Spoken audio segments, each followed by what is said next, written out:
So you've got a film idea, it's in your head, you've been going over it, and you're thinking, right, I can make this reality. How do I do that?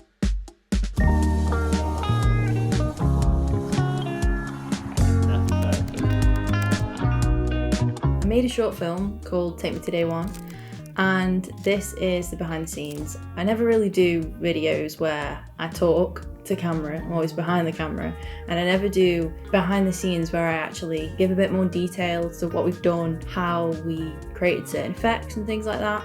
And it's also really nice to remember the journey that you've been on. The film is a little bit of an insight into PMDD, which is premenstrual dysphoric disorder. It's often described as a very, very severe form of PMS. So women who experience it may have symptoms like depression, anxiety, even suicidal thoughts. And many women find that when their period starts, it's gone and they're just themselves again. One thing that got me when I was researching it was the fact that women were saying, well, you know, it's only about 1 or 2 weeks before my period, but that's every single month, every single year of your adult life. So it's actually a very, very big part of who you are and the way that you have to function on a day-to-day basis. It's really difficult for other people to understand, I suppose is what I'm trying to say. One of the easiest ways to get an image or message across is make a film about it. So the film is made up of 4 scenes, 4 really short scenes. We shot them across 5 shoots, each about, I'd say about 2 to 4 hours long. So it was quite bite-sized chunks that we did it. We didn't do it all in one day. It was very like around work and around life, because there was 3 of us working on it. So I had Dorothea, who is the actress in the film. She's an old friend of mine. My friend Callum, who was also shooting behind the scenes as well, and me.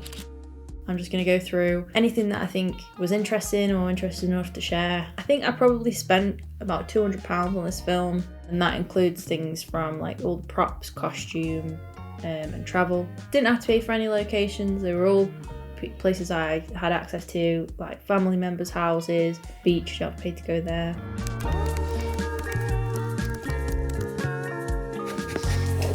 So the first scene is shot in my grand's house. She's probably sick of me asking to shoot things in her house now. I'll probably use every single room she's got, but there's very little set dressing that needs to happen. There was only like a few minor things that I had to change. I think actually probably only one, that being the TV, and there's one light that we used just to illuminate the hallway a little bit, and the rest are practical lights. So just the lamps, the fireplace. For this shot, because it was such a long shot, autofocus was a little bit temperamental, so we had to wirelessly control it. It was on autofocus and we were just tapping to focus on the app. There's a shot of like a white door and you can see that there's like lights flashing behind it, and that was Callum inside the garage with a little LED swinging the light around to sort of emulate car headlights going past, indicating the next scene. So the second scene was shot on a bridge over the M6. It was like a country road, so it wasn't busy at all. I think there was like 2 dog walkers that walked past and probably thought, what are we even doing? Like, we got a few beeps as well. So in that first shot, we sort of wanted to emphasize the traffic going past to sort of link it to the previous shot, the car headlights hitting the front of the actress. So we used an LED to sort of reinforce that idea. We were shooting on the Sony a7S III, by the way. So we're already fine because we're in low light. Sony's got it sorted. So there's this shot where she is hanging onto the railing and looking down over the traffic. Obviously she's not doing that in real life. Of course not. That is very, very dangerous. Do not try that at home. This shot is made up of 2 shots. One is a blank slate. So the camera was directly on top of the railing. So it wasn't sat on the railing, it was on a tripod, by the way. But it was so that the railing was directly down the center of the frame. And then the second shot was the actress on the inside of the railing looking towards the inside of the bridge. So very safe, and she acted that shot out as though she was facing the other way. And we again had an LED and we were just flashing that, so it just emulated those car headlights going past. So then in post, flipped the shot, cut out the actress, And then with the blank slate that we did at the start, I just tried to marry up the cars coming past as close as I could with the LED flashes that we were doing, just so it felt a little bit more realistic. The rest of the shots were done on the inside of the railing. They were all things that, there were like close-ups and stuff that we could do to just sort of reinforce the feeling that she was on the other side. Even the shot that sort of like goes over her head and you're like looking down over the traffic, that was done on the safe side of the railing also. 1, 2, 3, 4. I feel like there's a couple of things that you have to do when you're editing to clean up a shot that no one will ever know, but they just take so long. So like there was originally a sticker on the tile, I think it was like a caution, like hot water sticker. And I was like, I don't want that. So I had to get rid of that. And there wasn't a sink plug, I didn't really think about this, but it's like a communal toilet in an office building. So we're not really using the sinks to wash our faces. So we actually used gaffer tape, which actually worked really, really well. No plug, no problem. So if you ever don't have a plug, but you have gaffer tape, a bit of gaffer tape sort it out. Works. So the lighting for this scene was really, really simple. It was just a light tube on a C-stand over the top. I wanted it to seem quite like, you know, like the kind of really unflattering overhead lights that you get in like bathrooms, sort of like that. And then in the sink, to make that red light, we had like a mini LED panel in one of those waterproof phone cases from Amazon. It was like 10 quid for 2 or something, I'm pretty sure. Tested that out first to make sure that it actually worked, and it just lay flat in the bottom of the sink, so kind of tried to avoid getting that in shot. And there's an extreme close-up where a tear comes down from her eye, but it isn't actually the actress, it's actually my friend Emily.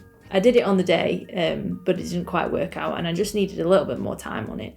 So I decided to redo it, and Emily kindly stepped in and helped me with that. I forget that when I watch it back. I'm like, oh yeah, that isn't actually her. And I don't even think Dorothea, the actress, knows that that isn't her. I have not spoken to her about it. I'm like, do you know it's not you? Well, it's not, so yeah. So then at the end of the scene, there's the head dunk shot where she puts her head into the sink. This was actually the first shot that we did of the whole film. Like, it's the first shoot we did. It was in my apartment, and we've got 2 chairs, put a fish tank on the chairs, camera underneath the fish tank, shooting through the bottom, a tube light over the top to give that silhouette, a small LED set to red, and then a diffuser.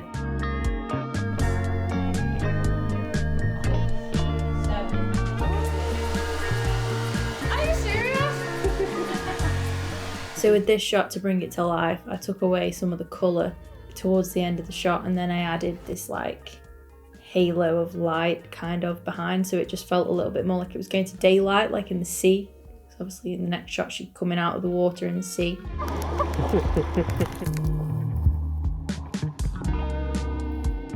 Then we get to the last scene, which is the beach scene. Now, we shot this in November and it was 5 degrees and it was like 8 in the morning. It's in Rhyl in Wales. It's probably the closest beach, so I was just like, let's go with that. It was very, very cold. So it was definitely a challenge. We needed to get this done as quickly as possible because basically it can be really dangerous shooting in cold water, and especially if you're not used to it. I don't think any of us are going out swimming in cold water very often, so... Fair play to Scarlett, she's not hanging around.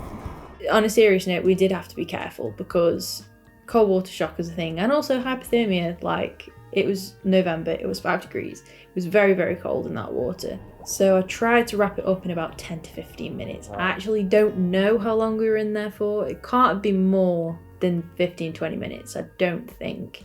Those guys might tell me differently. Luckily, it was a really, really calm day, so there wasn't many waves to compete with, because I think if there was, it would probably have been impossible to shoot in the water safely with camera equipment with the way we were doing it. So we borrowed Callum's fish tank this time, so fish tank number 2 of the production, and made sure I had a dry hand at all times. It was like the sacred hand that I just couldn't get wet because it was needed to control the camera and not get anything wet or damaged. It just allowed me to sort of get under the waves a little bit, and I just added like a little bit more of like a pinky kind of like sunrisey vibe to the sky because it was very grey.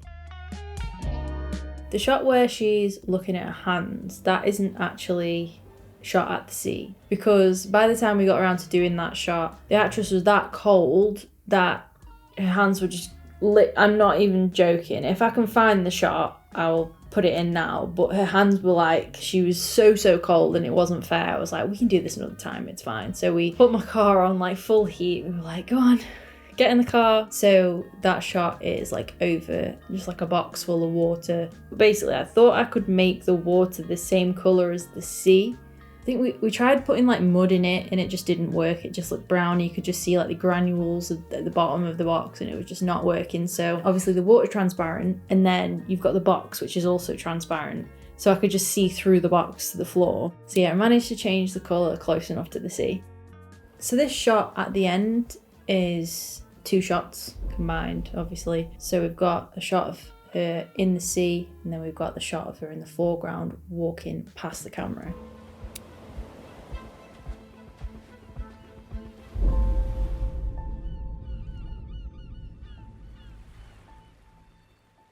So there you go, that is the behind the scenes of Take Me to Day One. And I don't think there was necessarily anything too crazy going on there, but I think sometimes keeping it simple actually means you'll do it in the first place, because trying to do life, make films, work, it's just very intense. I always think it's really nice to just remember what you did and have those little snippets of, oh, we did that there, or oh, that didn't work, or we learnt from that, or whatever it is. I think it's really good to just document, even if it's just for yourself to watch. I think it's good. Hopefully you found that interesting in some way. Thank you very much for watching.